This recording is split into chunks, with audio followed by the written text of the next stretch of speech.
And welcome back to the Illiterate Greek. Today we want to look a couple of words out of Psalm 91, verses 1 through 3. Whoever dwells in the shelter of the Most High will rest in the shadow of the Almighty.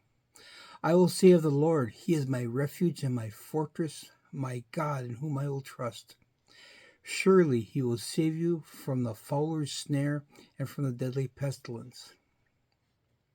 The Amplified Bible says, He who dwells in the shelter of the Most High will remain secure and rest in the shadow of the Almighty, whom I trust with great confidence, whose power no enemy can withstand. So the words I want to look at are, first of all, snare. Surely He will save you from the fowler's snare. And snare is the word pach. In the concordance is H6341. And it means to bind or to trap with calamities. Keep that in mind. The other word is fowler. Again, He will surely save you from the fowler's snare. So the fowler is the word yakash, H3353, and it means a bait layer or an entangler. So in the Old Testament time, fowlers would set their traps for birds in areas that the birds were familiar with.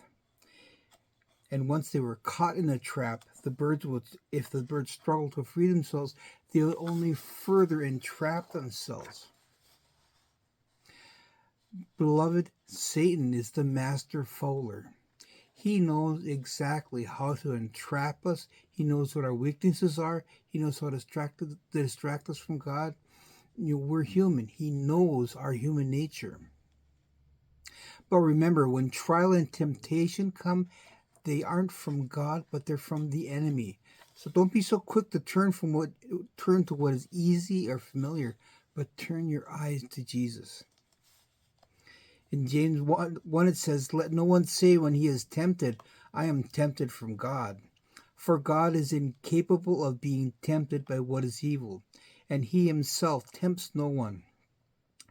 But every person is tempted when he is drawn away, enticed and baited by his own evil desires, lusts, and passions. Then when the evil desire, when it has conceived, gives birth to sin, and sin, when it is fully matured, brings forth death. Again, the enemy knows our weaknesses. He knows how to bait us. He knows how to draw us in.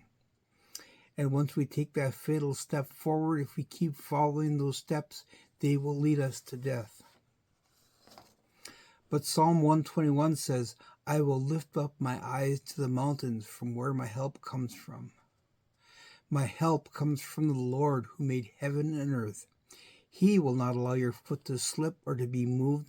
He who keeps you will not slumber. In 1 Corinthians 10 it says, No temptation has overtaken you except what is common to mankind. And God is faithful. He will not let you be tempted beyond what you can bear.